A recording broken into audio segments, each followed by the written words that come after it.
Hola, buenos días. Bienvenidos al proyecto IPG Patsala de Español. Me llamo Carlos Izquierdo Tobías y soy exprofesor visitante de Jamia Millia Islamia en Nueva Delhi. Ahora nos encontramos en el módulo 8 del paper Introducción al cine español sobre el gran realizador Juan Antonio Bardem. Este módulo está dedicado al gran director de cine Juan Antonio Bardem, que nació en Madrid en 1922. Sus padres fueron Rafael Bardem, actor de cine y teatro, y Matilde Muñoz Sampedro, también actriz.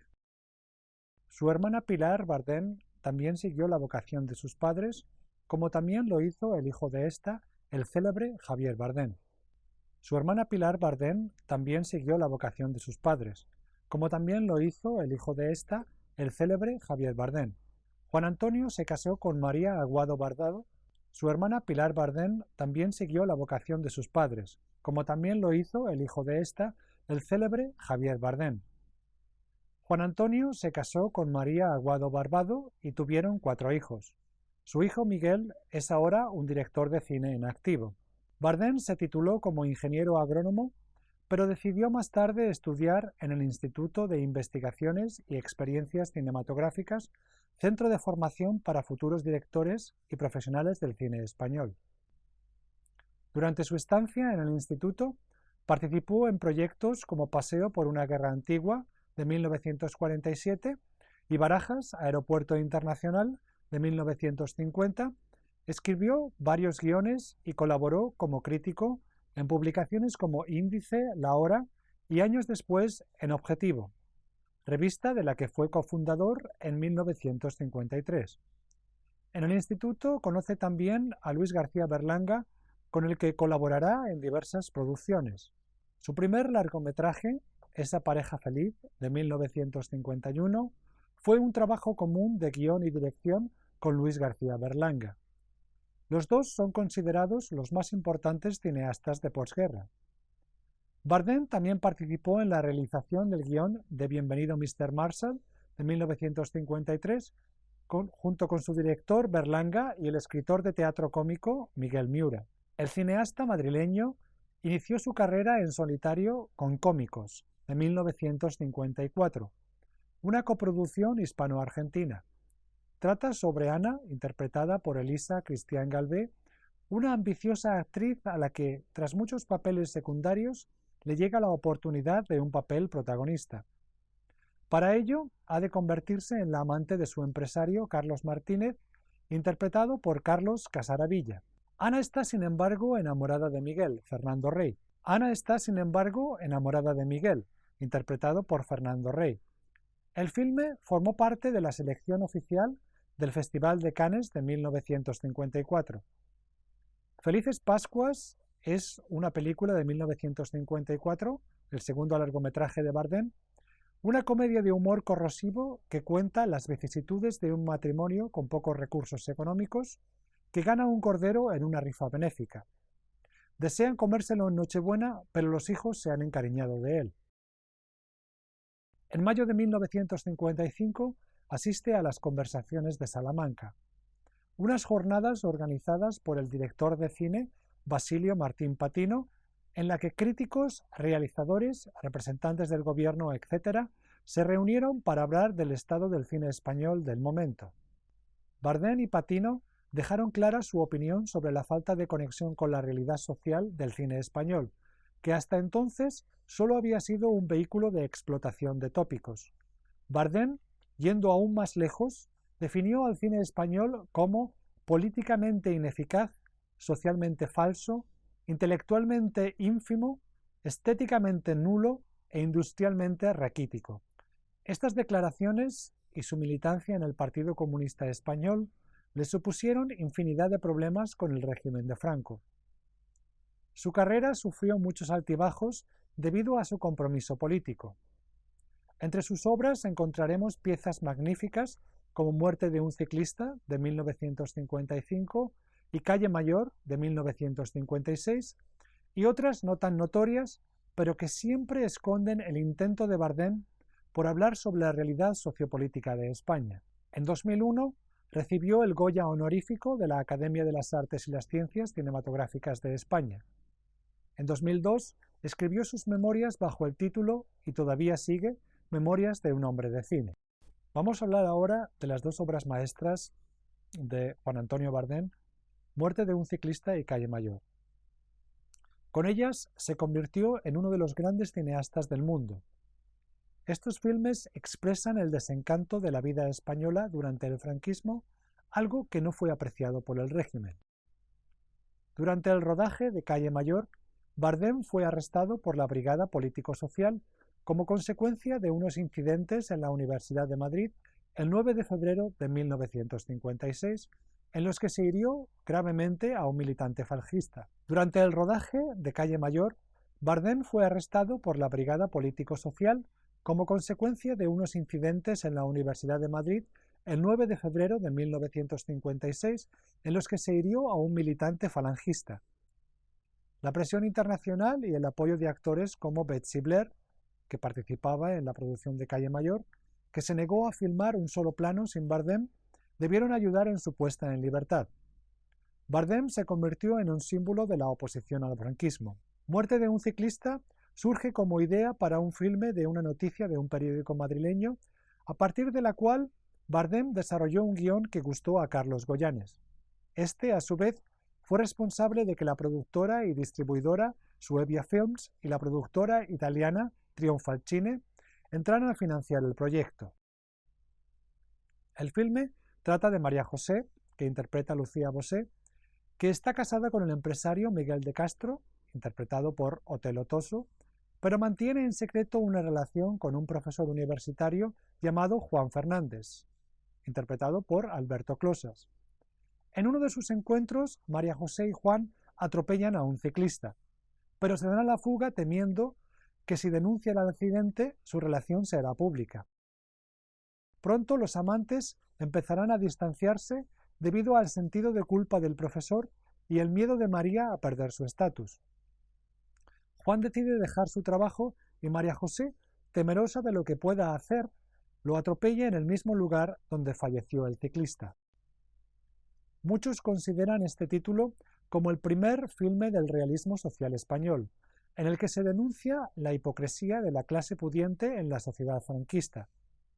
La censura denominó la película como gravemente peligrosa, mientras que en el extranjero las alabanzas hacia el filme se multiplicaban. Muerte de un ciclista obtuvo el premio de la crítica internacional en el Festival de Cannes de 1955. Su siguiente filme, Calle Mayor, de 1956, recibió el premio de la crítica en el Festival de Venecia. Se comenzó a rodar en Palencia, pero tras el encarcelamiento de Bardem, se continuó en Cuenca y en Logroño.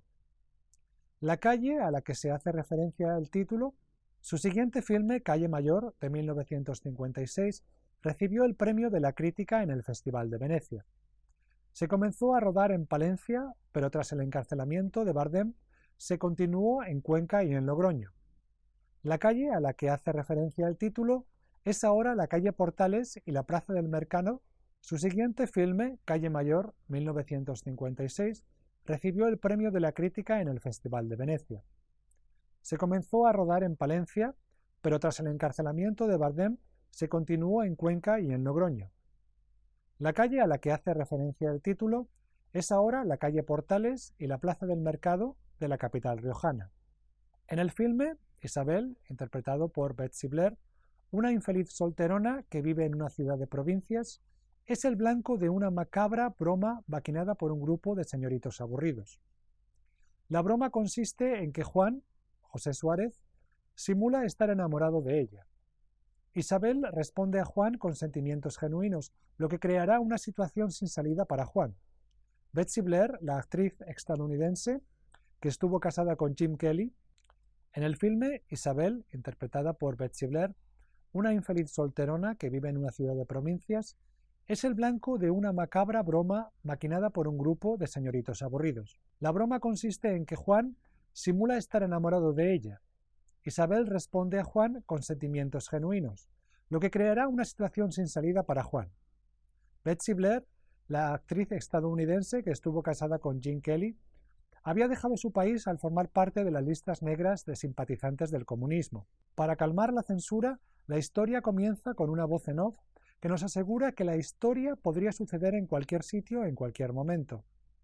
Pero es difícil no ver el filme como una dura crítica al hombre español del franquismo, cruel y sin escrúpulos. La saturación de elementos religiosos contribuye también a afinar una crítica de la hipocresía de la sociedad española. Asimismo, vemos una utilización conscientemente dramática de la puesta en escena.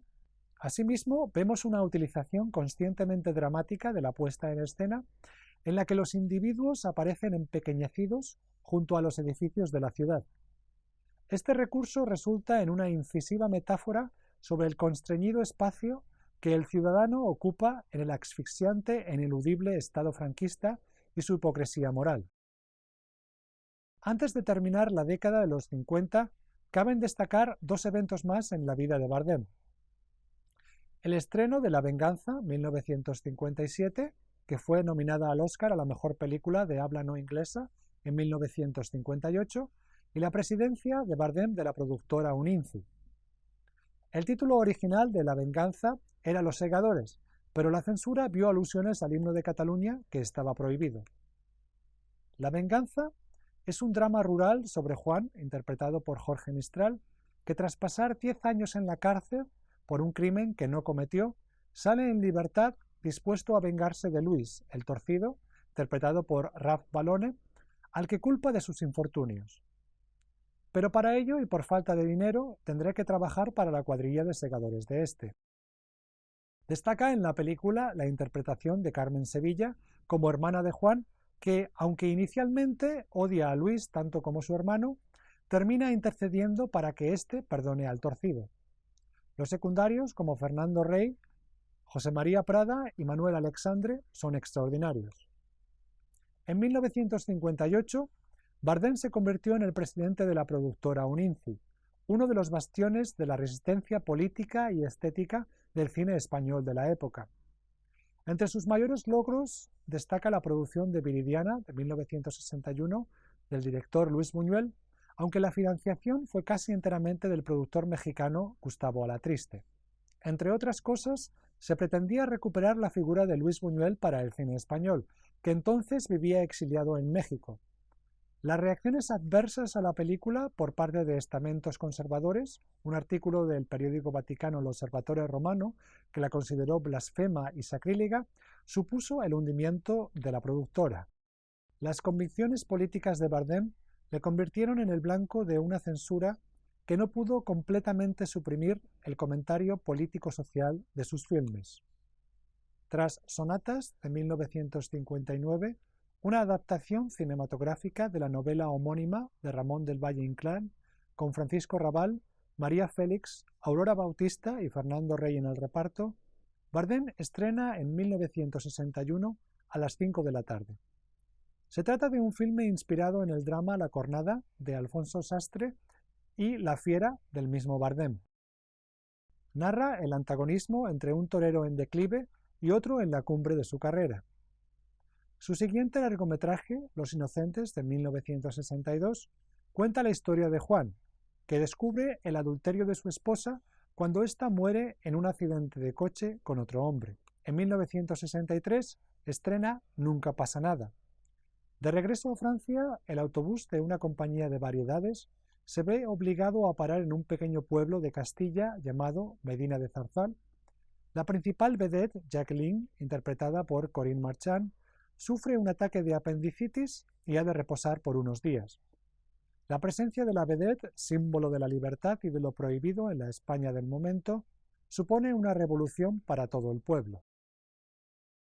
Vamos conociendo entonces las vidas y costumbres de los personajes del lugar, como el cura, el médico, el maestro, las cotillas reprimidas, los matrimonios en crisis, etc.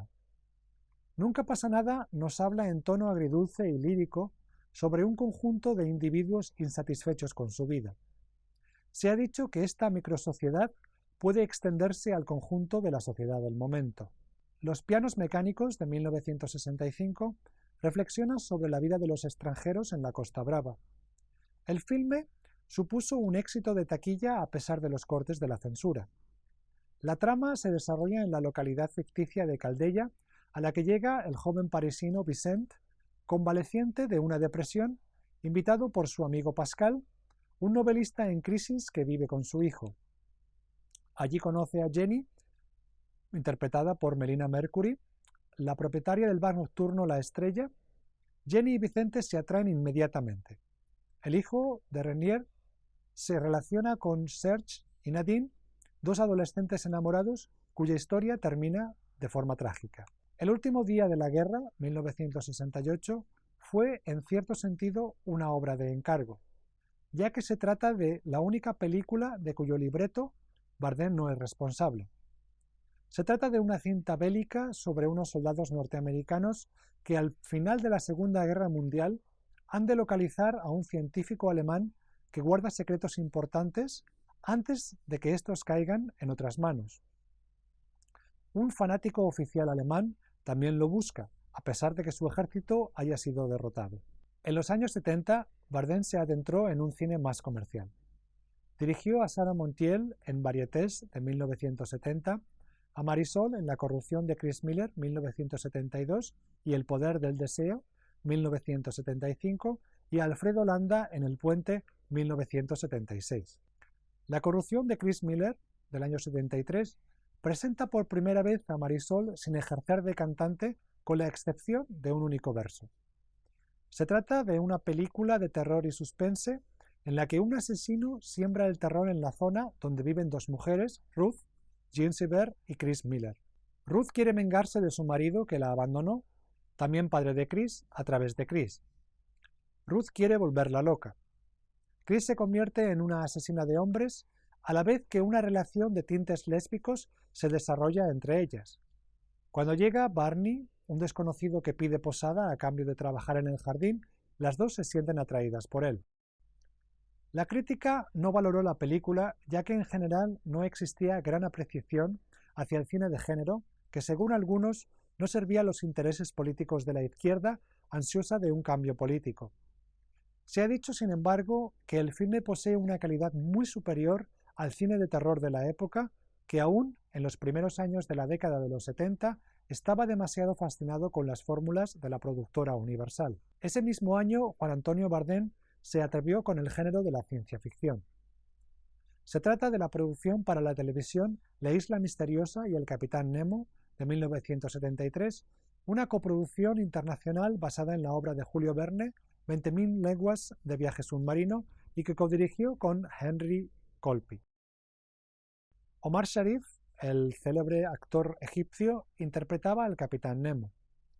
Originalmente una miniserie de 300 minutos, fue convertida en un largometraje de 96 minutos para su estreno en salas comerciales. El puente, de 1976, protagonizada por Alfredo Landa, fue la primera película de Bardem durante la democracia.